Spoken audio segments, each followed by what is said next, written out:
Hello students, good morning all of you. मैं Dinesh Kumar, Oxford international school, department of commerce, आप सभी का स्वागत करता हूं जो कि 11th कॉमर्स की क्लासेस में।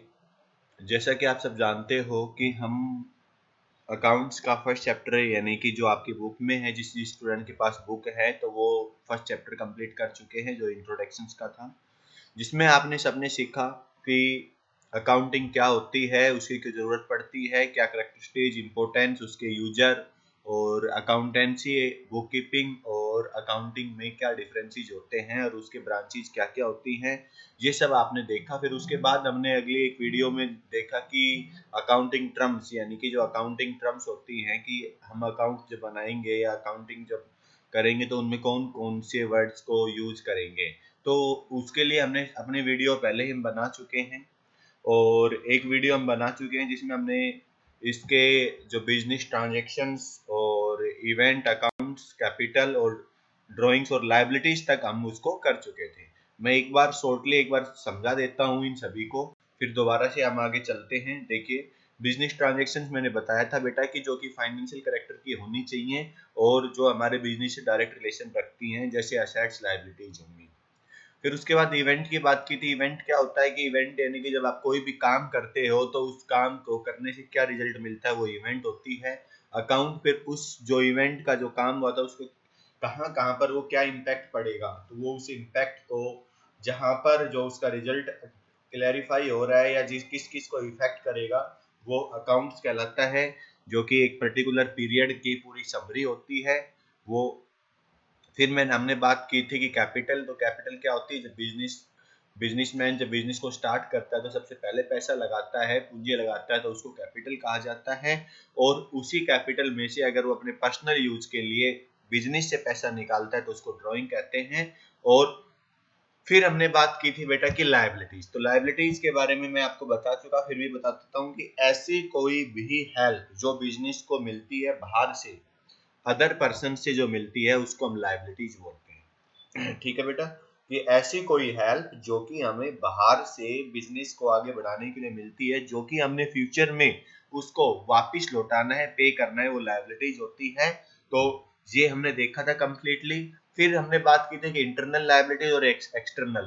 तो इंटरनल लायबिलिटीज क्या होती है, मैंने आपको बताया था कि जब बिजनेसमैन क्या करता है, बिजनेस को पैसा देता है तो वो इंटरनल होती है, और बाहर के पर्सन बिजनेस को हेल्प करते हैं तो वो क्या होती है, एक्सटर्नल होती है। तो एक्सटर्नल लायबिलिटीज अब हम बात करेंगे। तो जो हमारे पास लायबिलिटीज थी उसको हमने दो कैटेगरी में बांटा था, एक लॉन्ग टर्म जिसको हम नॉन करंट लायबिलिटीज बोलते हैं, और एक शॉर्ट टर्म। तो लॉन्ग टर्म के लिए मैंने बताया था बेटा कि ऐसी कोई मदद जो हमें मिल चुकी है और उसकी पेमेंट या उसको हमने जब चुकाना है, पे करना है, वो कब करना है, वो मोर देन 1 ईयर के बाद करना है, यानी कि लंबे समय के बाद हम पे करेंगे, तो उसको बोलते हैं नॉन करंट लायबिलिटीज।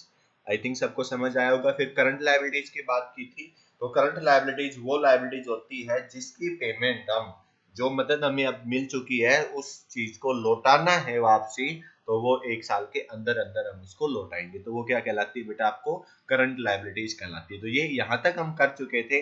अब हमारे पास इंपॉर्टेंट टर्म आती है असेट्स। असेट्स को क्या बोलते हैं बेटा, असेट्स को बोलते हैं हम संपत्ति। संपत्ति यानी कि कहने का मतलब ऐसी कोई वस्तुएं जो हमारे बिजनेस को आगे बढ़ाने में हेल्प करें, यानी कि ऊपर ले जाने में हमारी हेल्प करें, यानी कि हम अपने बिजनेस जो है वो बढ़ाएं, प्रॉफिट कमाएं, तो उसके लिए हमें क्या चाहिए, कुछ इक्विपमेंट चाहिए। उन इक्विपमेंट को ही हम संपत्ति कहते हैं, असेट्स कहते हैं। जैसे कि फॉर एग्जांपल आप जहां रहते हो वो आप बहुत सारी संपत्तियों के पास को यूज करते हुए बड़े होते हो, जैसे आपका घर है, फर्नीचर है, आपका व्हीकल है, आपके क्लोथ्स वगैरह हैं, आपके घर में फ्रिज, मशीन, टीवीज वगैरह जो भी हैं, ये सारी क्या है, आपके घर की असेट, संपत्ति बोली जाती है। आप कहते हैं ना भाई ये सारी मेरी प्रॉपर्टी है, ये संपत्ति। तो ऐसे ही बिजनेस के लिए भी, बिजनेस को चलाने के लिए जिस जिस चीज की जरूरत पड़ती है वो उस बिजनेस की क्या होती है, प्रॉपर्टी होती है। देखिए, anything which the positions or which the property of the business enterprise including amount due to from others is called assets। कहने का मतलब क्या हुआ बेटा कि जो भी हमारे पास है, हमारे बिजनेस को आगे बढ़ाने के लिए हमें जो चाहिए, जो हम जिनको देख सकते हैं या नहीं भी देख सकते और वो भी हमारे बिजनेस को बढ़ाते हैं, तो उनको हम क्या बोलते हैं बेटा? असेट्स बोलते हैं, संपत्ति बोलते हैं।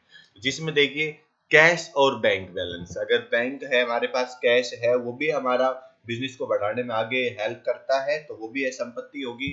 स्टॉक भी संपत्ति है, फर्नीचर भी, मशीनरी भी, लैंड एंड बिल्डिंग भी, बिल्स रिसीवेबल्स में इनके बारे में बताऊंगा कि क्या होते हैं। मनी ओइंग्स बाय डेटर्स, यानी कि जो डेटर्स जो उधार में सामान बेचते हैं उनके लिए, सब क्या होती है? हमारे लिए संपत्ति होती है। तो अभी हम इन जो ये कुछ वर्ड्स है जो कि मैंने अभी अभी नई वर्ड्स बोले हैं, इनके बारे में मैं डिटेल में आपको अभी समझाऊंगा। तो बेटा समझ में आया? देखिए जो फेनियन मिलर ने जो डेफिनेशन दी एसेट्स की, वो क्या है कि assets are future economic benefit, यानी कि आज हमारे पास जो एसेट्स है वो हमें फ्यूचर तक बेनिफिट करेगी। हमें जैसे हमारे पास बिल्डिंग है तो बिल्डिंग कई सालों तक हमें प्रोटेक्ट करेगी। फैक्ट्री में कोई बिल्डिंग बनाई है तो वो बिल्डिंग हमें कई सालों तक हमें फायदा देगी। Beings which the own the control by the organisation individual, यानी कहने का मतलब जो संपत्ति है, जो इकोनॉमिक जो प्रॉपर्टी फ्यूचर तक हमें हेल्प करेगी, और जो किसके कंट्रोल में है? जो कंट्रोल करता है एक ऑर्गेनाइजेशन, एक संस्था या एक इंडिविजुअल, तो वो सब क्या कहलाती है आपकी? मतलब एक सिंगल आदमी भी कंट्रोल कर सकता है तो वो संपत्ति कहलाती है। तो इसके तीन कैरेक्टरिस्टिक्स मैंने आपको दिखाई हैं। तो क्या है कि the resources must be valuable, जितने रिसोर्स है उनकी वैल्यू होनी चाहिए, वो वैल्यूबल हो। वो क्या होगी? Resource must be own by business, वो बिजनेस की प्रॉपर्टी हो, बिजनेस उसका ओनर हो। और resource must be equal to measurable money cost, तो उनको हम इजिली मेजर कर सकते हैं, यानी माप सकते हैं उनकी मनी कॉस्ट को कि कितने की है वो, कभी भी। ठीक है बेटा, तो इसको असेट्स बोलते हैं। अब इसके टाइप देखते हैं। तो सेम एज इट इज हम बात करेंगे कि एक तो होती है नॉन करंट एसेट्स, एक होती है करंट एसेट्स। तो एक करंट एसेट्स और एक नॉन करंट एसेट्स, तो ये दो पॉइंट्स मैंने आपको दिए हैं। इनमें देखेंगे कि कैसे क्या होता है। नॉन करंट एसेट्स का मतलब क्या होता है बेटा? कि जो एसेट्स हमारे बिजनेस को लंबे समय तक हेल्प करती हैं, उसको हम बोलते हैं नॉन करंट एसेट्स। करंट का मतलब शॉर्ट, नॉन का मतलब शॉर्ट नहीं, यानी कि लंबे समय के लिए। तो नॉन करंट देखिए डेफिनेशन लिखिए, non current assets refer to the those assets which are hold in for continue use in business purpose, producing goods and service not meant for sale, यानी कहने का मतलब एक लंबे समय के लिए हम उसको कंटिन्यू बिजनेस में यूज करते हैं। किसमें? प्रोड्यूसिंग का मतलब प्रोड्यूस करना, बनाना, पैदा करना, गुड्स एंड सर्विसेज। इनको हम बेचने के लिए नहीं, हम इनको केवल यूज करने के लिए क्या करते हैं? रखते हैं, अपने होल्ड का मतलब कंट्रोल में रखते हैं। उनको हम बोलते हैं नॉन करंट एसेट्स। जैसे इन्होंने एग्जांपल दिया है कि non current assets are long term investment, यानी कि हम पैसा खर्च करते हैं उसको इन्वेस्टमेंट बोलते हैं। तो ये हमारे लिए एक लॉन्ग टर्म इन्वेस्टमेंट रहेगी, जिसमें हम कुछ को फिक्स एसेट्स मानते हैं, कुछ को करंट एसेट्स मानेंगे, अभी देखेंगे। तो फिक्स एसेट्स मतलब एक बार फिक्स कर दी गई, land and building, plant and machinery, computer, motor vehicle, furniture, ये क्या है बेटा? हम फिक्स एसेट्स में डालते हैं कि यानी कि जिसको नॉन करंट एसेट्स भी बोला जाता है, इसका दूसरा नाम भी फिक्स एसेट्स है, क्योंकि इनको हम लंबे समय तक यूज करते हैं। ऐसा नहीं है कि आज हमने घर बनाया और 2 महीने बाद तोड़ देते हैं फिर बनाने के लिए, नहीं। तो एक बार बना दिया तो हम 15, 20, 30 साल के लिए निश्चिंत हो जाते हैं, उसी को हम यूज करते हैं। ऐसे प्लांट एंड मशीनरी, जो बड़ी बड़ी मशीन्स आती हैं, वो उनको हम रख लाते हैं और वो कई सालों तक हमारे बिजनेस को आगे बढ़ाती है। ठीक है बेटा, तो ये क्या है हमारे पास? Non current assets. इनको हम दो कैटेगरी में बांटते हैं। एक तो होती है टेंजिबल एसेट्स। टेंजिबल एसेट्स वो एसेट्स होती हैं जिनको हम देख या छू सकते हैं, जिनको हम देख या छू सकते हैं, वो टेंजिबल एसेट्स। मतलब क्या हुआ? जिसको हम देखकर कह सकते हैं कि हाँ भाई ये एक संपत्ति है। जैसे फॉर एग्जांपल हमने कहा land and building, plant and machinery, computer, motor vehicle, furniture, हम हाथ लगा के कह सकते हैं भाई ये फर्नीचर है, ये एक लैपटॉप है, जो ये मैं आपको पढ़ा रहा हूँ लैपटॉप है, कंप्यूटर है, ये मशीन है, ये व्हीकल है, ये बाइक है, ये मतलब ट्रक है। तो ये सारी चीजें क्या है? हमारे लिए टेंजिबल एसेट्स होंगी। कुछ ऐसी एसेट्स होती हैं जिनको हम इंटेंजिबल बोलते हैं, जिनको देख या छू नहीं सकते, लेकिन वो हमारे बिजनेस को आगे बढ़ाती हैं। जैसे बेटा मैं बात करूं कि आपका आपका आप एक फॉर एग्जाम्पल मैं बात करता हूं कि आप एक छोटे से स्टार्टिंग स्टेज है, आप एक चार्टेड अकाउंट बनते हो, आपका कोई नाम नहीं है, कोई वो नहीं है, या फिर आप एक लॉयर बनते हो, वकील बनते हो, डॉक्टर बनते हो, तो पहले दिन बन के आते हो तो आपके पास वही नॉलेज होती है, वही सब कुछ होता है जो आपको अगले 5 साल देना है। लेकिन आप उसको ऐसे अपना एक्सपीरियंस करते हो, काम करते हो, लोग आपको जानते हैं, और जानते हैं तो आपकी वैल्यू बढ़ती जाती है, यानी कि आपकी फीस या आपकी जो इनकम है वो ग्रोथ होती जाती है। जैसे कि मैं बात करूं कि अगर हम मूवीज की बात करते हैं, जो मूवीज में एक्टर्स होते हैं, हीरो हीरो होते हैं, तो वो स्टार्टिंग में आते तो उनकी जो पेमेंट होती है बहुत कम होती है, चाहे वो कितनी भी अच्छी एक्टिंग करें। जैसे मैं बात करूं, जैसे शाहरुख खान हो गए, अक्षय कुमार हो गए, पुराने जो हीरो हैं, इनकी अगर हम बात करें तो जब ये शुरू में आए थे तो इनकी बहुत कम पेमेंट होती थी, बहुत कम रुपीज में ये फिल्म बनाते थे। लेकिन धीरे धीरे क्या हुआ, काम तो वो वैसा ही कर रहे जैसे पहले करते थे, लेकिन इनका नाम होता चला गया, इन्होंने बड़ी फिल्में दी तो इनकी जो पेमेंट थी वो बढ़ती चली गई। तो ये क्या है बेटा, ये आपके लिए इंटेंजिबल असेट्स है। इंटेंजिबल असेट्स है, तो जिसको हम छुए देख नहीं सकते। तो ये क्या है, हमें हमारे बिजनेस में भी ऐसा ही होता है कि जब बिजनेस शुरू में स्टार्ट किया जाता है तो वो क्या होता है कि नॉर्मल होता है, उसको इतने ज्यादा कस्टमर नहीं आते, लेकिन धीरे धीरे हम बहुत अच्छे से काम करते हैं तो उसका नाम होता है, वो ब्रांड बनता है, और उसमें प्रॉफिट यानी कि सेल बहुत ज्यादा होने लगती है लोगों के। जैसे कि लोग कहने लगते हैं कि हाँ भाई हमने उसका प्रोडक्ट खरीदना है। जैसे कि हम बात करते हैं, जैसे पेस्ट की बात आती है, तो सुबह उठते पेस्ट करते तो आज भी लोगों के टंग पर हमेशा ही रहता है कि भाई पेस्ट ना बोल के अपने लोकल जगह पे कोलगेट। तो कोलगेट क्या है कि भाई हम जैसे दुकान पर जाएंगे तो हम कहेंगे भाई कोलगेट दे दो, तो कोलगेट ही देगा। तो यानी कि कोलगेट ने अपने आप को इस तरह मतलब काम किया और इस तरह लोगों के माइंड पे छाप छोड़ी कि भाई लोग उसी को खरीदते हैं।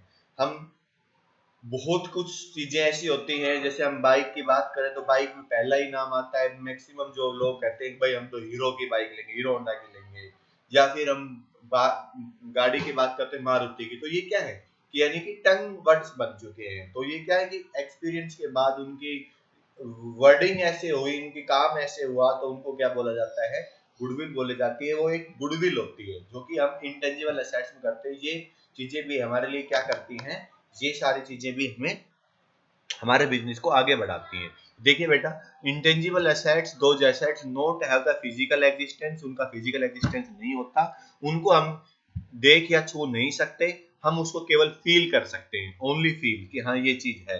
जैसे मैं आपको पढ़ा रहा हूँ, तो मैं पढ़ा रहा हूँ तो मेरे वर्ड्स हैं, ये वर्ड्स कभी एग्जिस्ट, ये कहीं कोई जगह नहीं घेर रहे ना, तो कोई ये है, आपको केवल सुनने को मिल रहा है।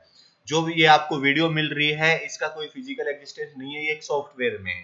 तो ये क्या है, ये सारी, जैसे गुडविल हो गई। पेटेंट क्या होता है बेटा, गुडविल मैंने आपको बताया प्रशंसा, यानी कि किसी का अच्छा नाम, गुड नाम, प्रसिद्धि, वो गुडविल होती है। पेटेंट क्या होता है कि जैसे बेटा मैंने आपसे बात की, तो पेटेंट का मतलब है कि आपने कोई रिसर्च की, आपने कोई रिसर्च की, रिसर्च करने के बाद आपने कोई रूल बना दिया या कोई कोई टेक्नोलॉजी बनाई, उस टेक्नोलॉजी को आप क्या करते हो बेटा, रजिस्टर्ड करवाना पड़ेगा, नहीं तो कोई कॉपी कर लेगा। जैसे मैं बात करता हूँ, एप्पल ने एप्पल फोन बनाया, तो उसने उसको क्या करवा लिया, रजिस्टर्ड करवा लिया। तो रजिस्टर्ड करवा लिया तो उसके पास वो पेटेंट है, तो वो कहता है मेरे पास ये पेटेंट राइट है, कोई और उस चीज को नहीं बना सकता, क्योंकि बनाएगा तो वो उसकी कॉपी करेगा तो वो उस पर केस कर सकता है। आपने देखा होगा कि एप्पल का फोन एप्पल ही बनाता है, कोई और कंपनी नहीं बनाती उस जैसा मॉडल सेम डिटो। तो वो क्या हो गया, पेटेंट हो गया, यानी रिसर्च करके हम उस रिसर्च को रजिस्टर्ड करवाते हैं तो वो पेटेंट बन जाती है, और उसी की एक वैल्यू होती है, बहुत बड़ी वैल्यू, जिससे हम अपने बिजनेस को आगे बढ़ाते हैं। ऐसे ही कॉपीराइट, कॉपीराइट क्या होता है, जैसे फॉर एग्जांपल मैं आपसे बात करूं कि आपने कोई बुक लिखी, जैसे मैंने कोई बुक लिखी और उस बुक को क्या करवा दिया, कॉपीराइट करवा दिया। अब उस बुक को की फोटोकॉपी कोई नहीं करवा सकता, वो एक क्राइम है। आपने वही बुक खरीदनी होगी, ना ही उसको कोई उसकी मतलब उसको पढ़ के उसी टाइप की कॉपी, यानी कि कोई और नहीं बना सकता, वही जो बन गई वही रहेगी, और कोई उसको पब्लिश भी नहीं कर सकता। तो उस चीज को हम क्या करते हैं, रजिस्टर करवा देते, वो कॉपीराइट बन जाता है कि भाई ये हमारा कॉपीराइट है, इसको कोई और कॉपी नहीं कर सकता। ट्रेडमार्क, ट्रेडमार्क क्या होता है, जैसे कि आपने देखा होगा हर कंपनी अपना एक लोगो बनाती है। जैसे टाटा का लोगो हो गया आपके पास, जैसे आपके पास रिवॉक का हो गया, एडिडास का हो गया, आप उस लोगो को देखते ही पहचान लेते हैं। जैसे मारुति सुजुकी का हो गया, होंडा का हो गया, ठीक है, हीरो का हो गया, जो कि ये सब क्या है आपके पास, ये उनके लोगो होते हैं, उन्हीं को हम बोलते हैं ट्रेडमार्क। भाई ये इसका बिजनेस का मार्क है कि ये इसके नाम को शो करता है, ठीक है बेटा। तो ये भी क्या है, वो मार्क भी जैसे मैं बात करता हूँ, आप शूज लेने जाते हो, अगर उस पर एडिडास का मोहर या टैग लगा हुआ है तो वही शूज आपको 5-6 हज़ार रुपए के मिलेंगे, और अगर उस पर कोई टैग नहीं तो वो आपको नॉर्मल मिल जाएंगे 1000-2000 में। तो यानी कि वो उस ब्रांड को शो करता है कि भाई हाँ ये उस कंपनी का सामान है और ये ओरिजिनल होगा, तो ये महंगा होगा, इसलिए वो क्या होते हैं कि उनके बिजनेसेस में ये एक इंटेंजिबल एसेट्स होती है।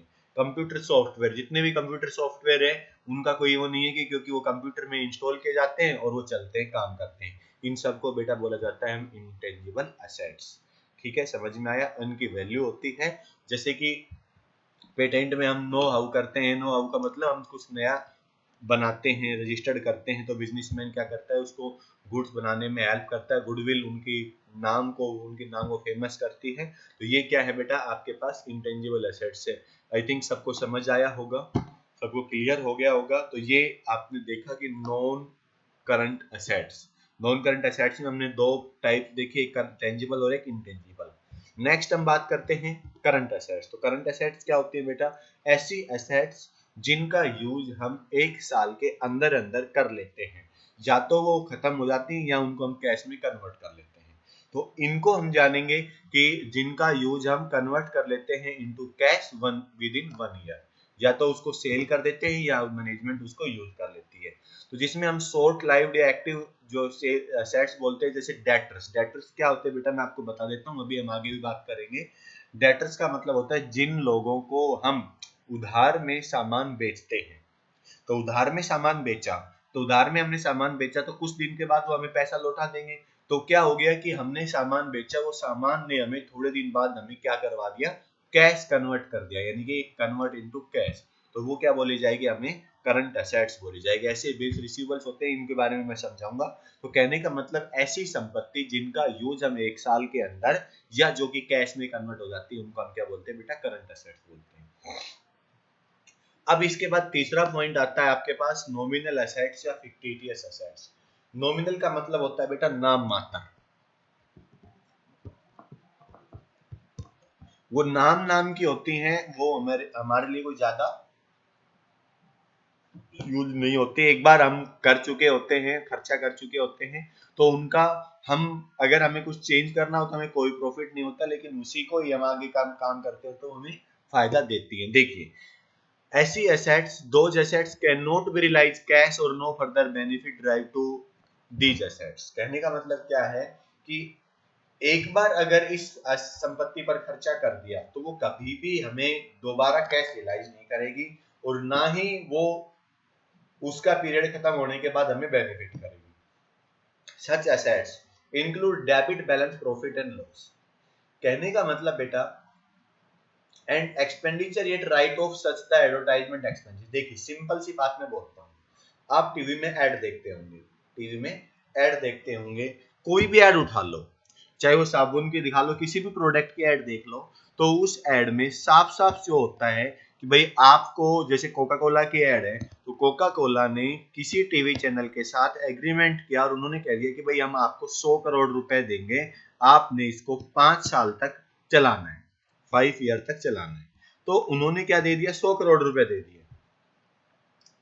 100 करोड़ रुपए दिए, 100 करोड़ रुपए देते वो ऐड बन गई, जो खर्चा हो गया कंप्लीटली, और वो चलाने लग गए।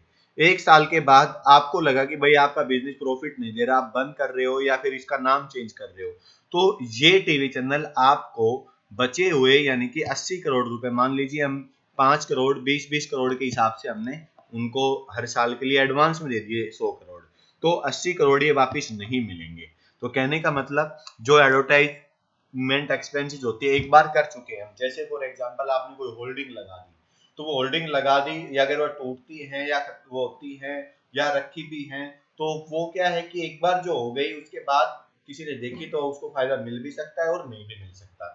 एडवर्टाइजमेंट एक ऐसी एसेट्स होती है, तो इसके लिए इसको हम बोलते हैं फिक्टिटियस या नॉमिनल एसेट्स, कि ऐसा खर्चा जो एक बार होने के बाद वो हमें बेनिफिट दे भी सकता है और नहीं भी दे सकता, और ना ही हम उसको कैश में कन्वर्ट कर सकते हैं। तो ऐसी एसेट्स को हम क्या बोलते हैं बेटा, नॉमिनल एसेट्स बोलते हैं। क्लियर हुआ बेटा सभी को।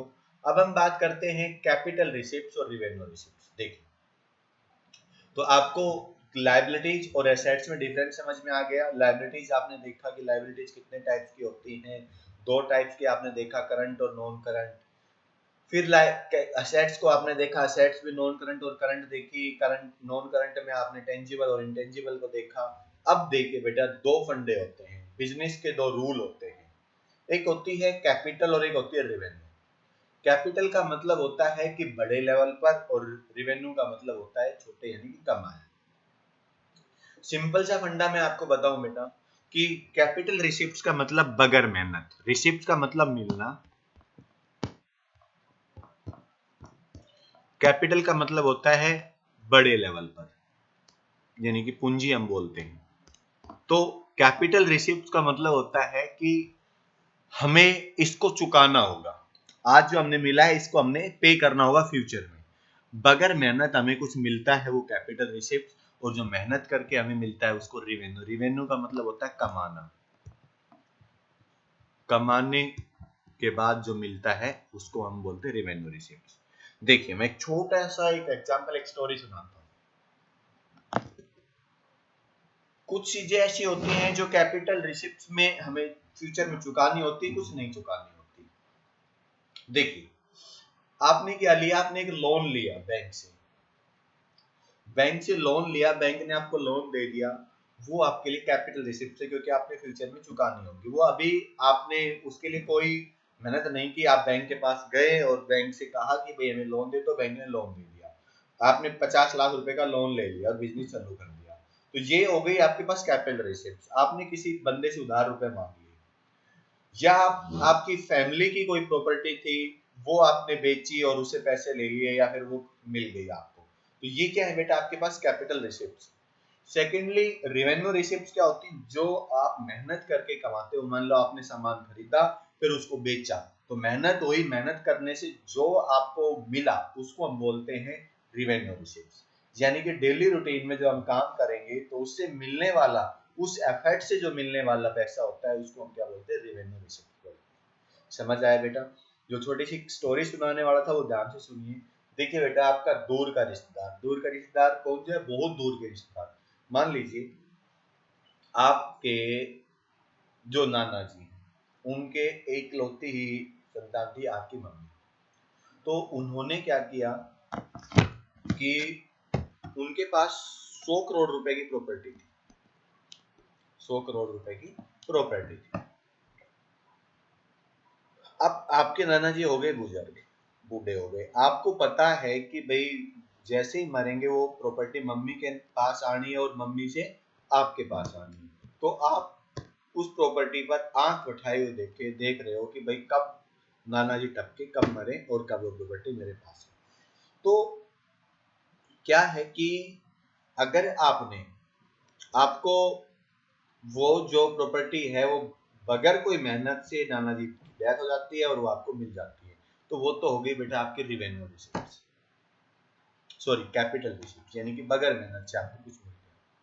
मैं बात करूं कि भाई आपने उस प्रॉपर्टी को कमाने के लिए मेहनत करके, ऐसी प्रॉपर्टी मेहनत करके कमाई, तो उसको बोलते हैं हम क्या, रिवेन्यू रिसिप्ट।